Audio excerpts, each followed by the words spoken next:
पर निश्चय प्राणों का मरण अवश्य नहीं होता, त्रैकालिक है। निश्चय प्राण का विनाश नहीं हो, लेकिन परिणमन होता है। अशुद्ध प्राण और शुद्ध प्राण, अशुद्ध प्राण शुद्ध प्राण। संसारी जीव अशुद्ध प्राणों में जीता है और सिद्ध भगवान शुद्ध प्राणों में जीते हैं। क्योंकि आपका ज्ञान दर्शन मत सुत है, अवधि मनापरे ज्ञान है, ये अशुद्ध ज्ञान है। केवल ज्ञान शुद्ध ज्ञान है। इसलिए ज्ञान का होना प्रमाण है, ज्ञान का होना प्रमाण है। वेग के साथ सुनने में क्या हो रहा हूं, कठिन मत समझना, बहुत सरल है। ज्ञान का होना प्रमाण है, दिनेश्वर भैया, ज्ञान का होना प्रमाण है नहीं। ज्ञान का होना प्रमाण है, बोले नहीं। माताओं, ज्ञान का होना प्रमाण नहीं है। प्रमाण की परिभाषा बनाते समय मात्र ज्ञान नहीं कहा, हिताहित प्राप्ति, परिहार, समर्थन ही प्रमाणम तो ज्ञान में तत्।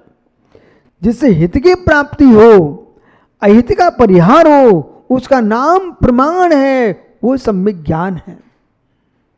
ज्ञान नहीं, सम्यक ज्ञान। सम्यक ज्ञानम प्रमाणम।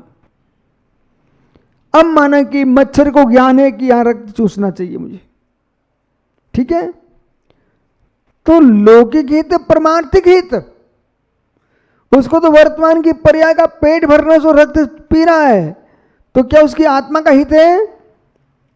रक्त पीना अच्छी बात है क्या? तो रक्त पीना अच्छी बात नहीं है तो जिनेश्वर भैया रक्त चढ़वाना भी अच्छी बात नहीं है। मुख से नहीं पी सकते हो तो तुम शीशियों चढ़वा रहे हो। देखो, धर्म की व्याख्या में लाग लपेट नहीं चलते यहाँ कि अशोक भैया जयसिंहपुर कहें, बोले गुरुजी हम तो एक अधिकारी हैं। अधिकारी आप अपने क्षेत्र के अधिकारी हो, न कि धर्म अधिकारी हो, बराबर भैया। अब बीरेंद्र हेगड़े जी कहें कि हम तो धर्म अधिकारी हैं। हाँ, तुम धर्म अधिकारी मठ के अधिकारी हो, न कि जिन शासन के अहिंसा के अधिकारी हो। अहिंसा की व्याख्या करोगे और महावीर स्वामी की अहिंसा की व्याख्या करोगे तो मित्र वो ये कहेंगे कोई कमजोर है उसको आप गुड़ खिलाइए, रक्त की आवश्यकता है, अनार का रस पिलाइए, रक्त की आवश्यकता है। लेकिन हम किसी भी अपेक्षा से खून चढ़ाने को धर्म नहीं कह पाएंगे और दान भी नहीं कह पाएंगे। जो दान है वो निरामिष होता है, दान है औषध शास्त्र अभय आहार। जो औषध दान है वो मित्र जड़ी बूटियां हैं, वनस्पति है, न कि जीवों का रक्त है। इसलिए कम से कम जैन मुनियों को इस विषय में मौन रहना चाहिए। लोक में क्या हो रहा वो अलग विषय है, लेकिन आप पिच्छी दबा करके और रक्त शिविर लगा करके खड़े होकर के एक काम करवाना, ये महावीर जयंती का धर्म नहीं है। महावीर ने रक्त पान पीने को कभी नहीं कहा, महावीर ने दूध पीने को कहा है। मित्र अशोक भैया मेरी बात सुन भाई, तू समझदार है, इन तपोधनों को समझाओ महाराज, लोक व्यवहार में मत डूब जाओ। आप तो पिच्छी से मार्जन करके धूप से छांव में जाते हो, आपको मालूम है एक सीसी खून में कितने जीव हैं। जिसको जाएगा वहाँ क्या प्रमाण होगा, जिसका जा रहा उसका क्या प्रमाण होगा। ये आपका धर्म नहीं है। लोक व्यवस्था से वो लोग तो आप ना भी कब तब भी हो रहा है, लेकिन इसको आप भगवान महावीर स्वामी की जयंती में जोड़ोगे तो कल आप अनर्थ कर दोगे। जो समझदार व्यक्ति बाहर का होगा वो महावीर का विरोधी होगा, जैनियों की अहिंसा का विरोधी होगा। वो ये कहेगा आप अहिंसा की बात कर रहे हो, खून मांस से ही तो निकलता है, खून के बिना मांस बनता ही नहीं है। रक्त के बाद ही मांस बनता है, बिना रक्त के कोई मांस नहीं बनता। जैसे दूध से ही दही बनता है, खून रक्त किससे बना है? खून का ही संघात है। बड़ा क्रम है। कहाँ गए डॉक्टर साहब? महात्मा जी, रस रक्तम ततो मांसम, मांसोस्ति मज्जा, मज्जोस्ति शुक्रम तथा प्रजा। ये आयुर्वेद का सूत्र सुना है मैंने आपको। रस रक्तम ततो मांसम, जब हम भोजन करते हैं सबसे पहले बनता रस, बराबर। भोजन करते ना सीधा नहीं बन जाता शरीर में खून, सबसे पहले बनता रस। जितना सुंदर, इतना सत्य है कि भोजन करते समय प्रसन्न रहना चाहिए, गदगद रहना चाहिए। पानी भी पियोगे तो तुमको शक्ति देगा। और संपत पाटनी भोजन करने खड़े हुए, चेहरा बना है, बैठ गए, मुस्कुरा के आहार करो। आवश्यक है कह रही हंसे, अंदर मुस्कुराहट रखो, कलेश मत करो, मन में धूम अंगारा दोष मत लगा। मूलाचार में धूम और अंगारा दो दोष हैं। एक दोष कहता है श्रावक ने अरे क्या बना के रखा, सब गोबर जैसा बना के रखा और ये सब बेकार है, मजा नहीं आ रहा, स्वाद नहीं आ रहा, ऐसा सोचता जाए साधु, वो आहार लेता जाए। ये कौन सा दोष है? ये धूम दोष है। ये कौन सा दोष है? धूम दोष है। और अंगार, अंगार क्या बोलता है? जैसे गिद्ध होता ना, गिद्ध पक्षी, वो मृतक पशु में चिपक जाए, यहां से काटो, यहां से खा रहा, यहां से चीत रहा, ऐसे गृद्धता पूर्वक मुख का अंदर जा नहीं पाया, और अंजलि भरवा लो, अंजलि का भी मुख में गया नहीं है, तब तक थाली में देख रहे क्या लाओ, दो दो और दो। जैसे गिद्ध पक्षी और यह झांक रहे, उधर झांक रहे हैं, ये गृद्धता पूर्व आहार करना, ये अंगार नाम का दोष है। मुडराज न धूम दोष लगाते, न अंगार दोष लगाते हैं। मुख से आवाज नहीं आनी चाहिए, सबकी आवाज नहीं आना चाहिए। मुख में गया, अंदर ही अंदर जाओ, अब दांत नहीं दिखना चाहिए। कुलीन पुरुषों की पहचान है जिनेश्वर जी, कुलीन पुरुषों की पहचान है, व्यक्ति के वक्तव्य से उसे ज्ञान का बोध होता है। व्यक्ति के वक्तव्य से अशुक भी उसके ज्ञान का बोध होता है, और व्यक्ति के भोजन करने की शैली से उसे कुल का ज्ञान होता है। कुलीन पुरुष माता, उसका भोजन परोसने की शैली, जो मां कुलवंती होगी, श्रेष्ठ कुलीन महिला होगी, शीलवान होगी, उसके चलने की चाल और भोजन परोसने की विधि।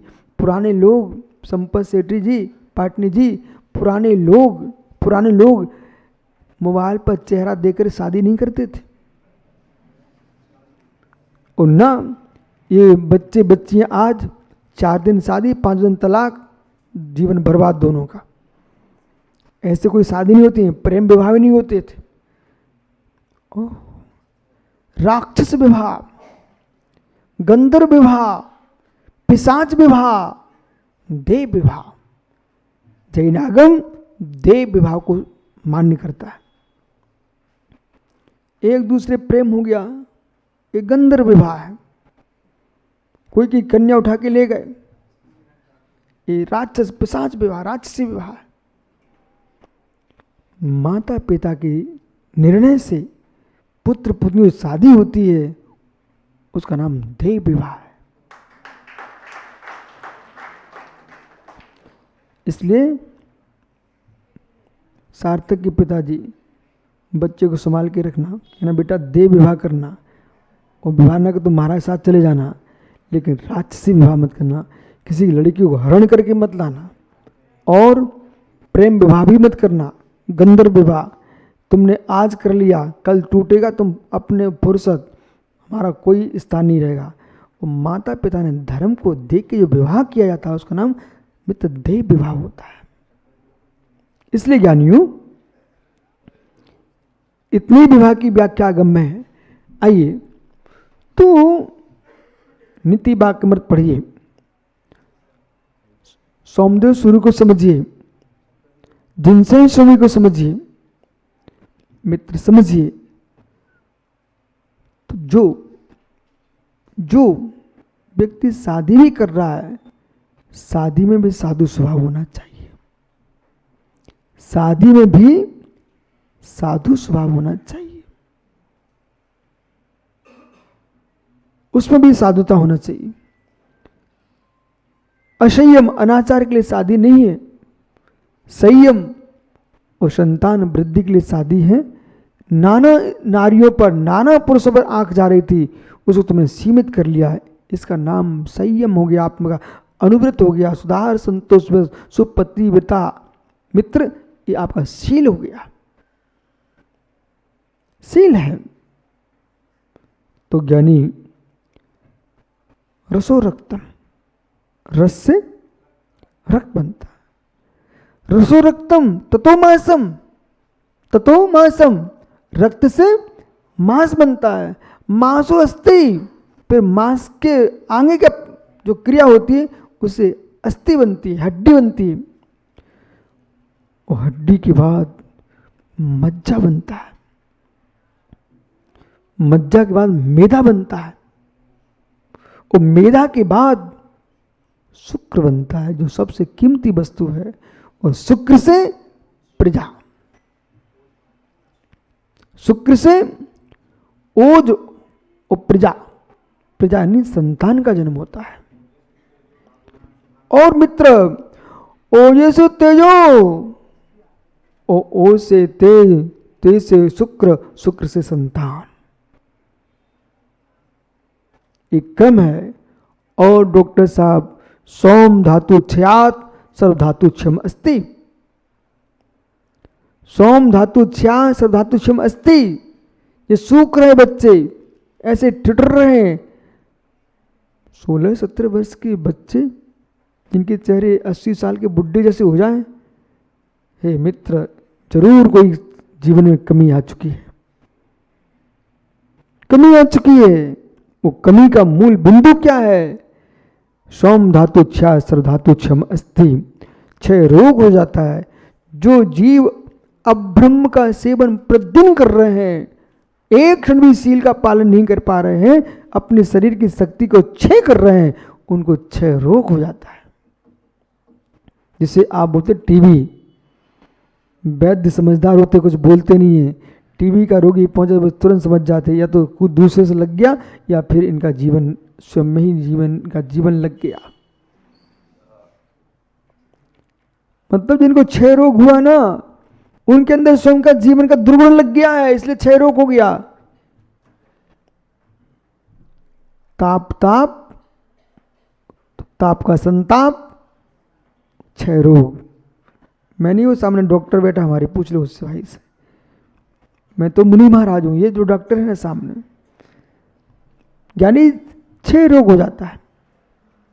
अब प्रश्न है कि जिन्होंने रक्त को दान करना प्रारंभ किया, उन्हें आगे की परिभाषा पढ़ना चाहिए। हे मित्र, रक्त जब तुम मांस नहीं खा सकते हो तो रक्त का प्रयोग भी नहीं कर सकते, क्योंकि रक्त, मांस जो है वो रक्त से ही बनता है, रक्त से ही बनता है। इसलिए ऐसा जीवन जियो माताओं, ऐसा जीवन जियो, शुद्ध भोजन करो, कभी इतने बीमार मत हो जाओ जिससे दूसरे रक्त स्वीकार करना पड़े। फलों का सेवन करना, गुड़ का सेवन करना, फल के रस का सेवन कर लेना, लेकिन रक्त का सेवन नहीं करना। हे मित्र, प्रण श्रेष्ठ है प्राण की अपेक्षा।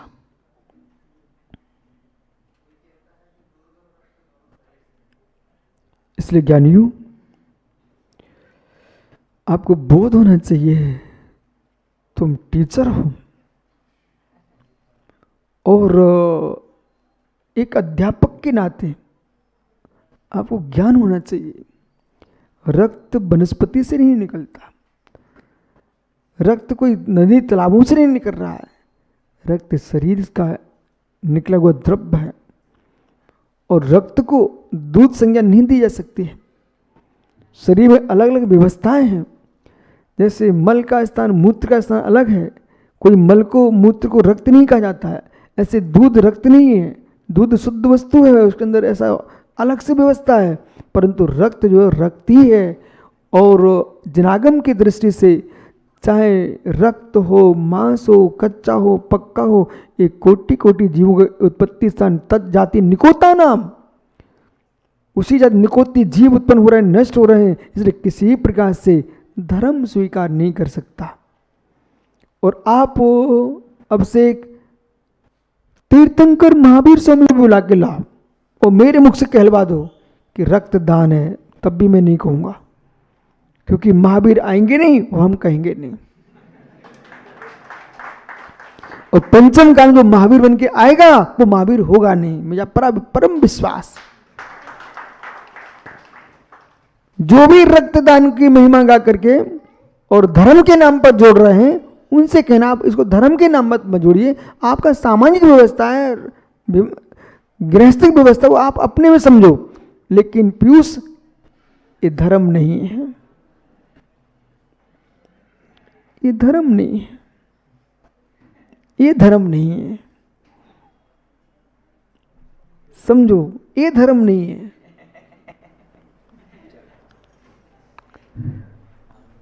ये धर्म नहीं है।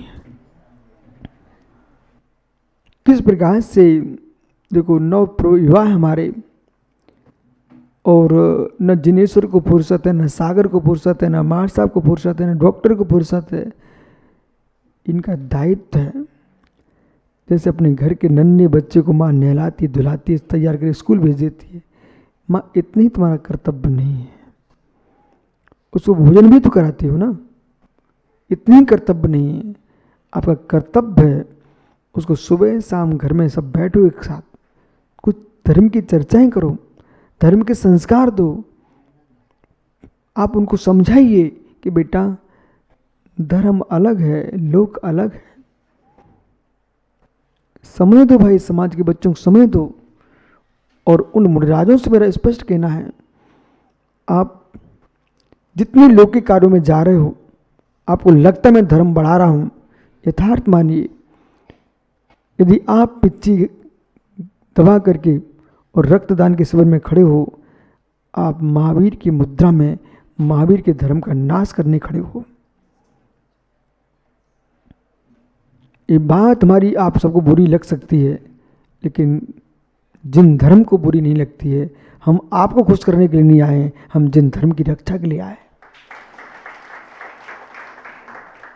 जितने साधक हॉस्पिटल में लगेंगे उनको ये पाप तो लगनी है, इसमें कोई शंका नहीं, क्योंकि अंग्रेजी औषधियां भी आना है।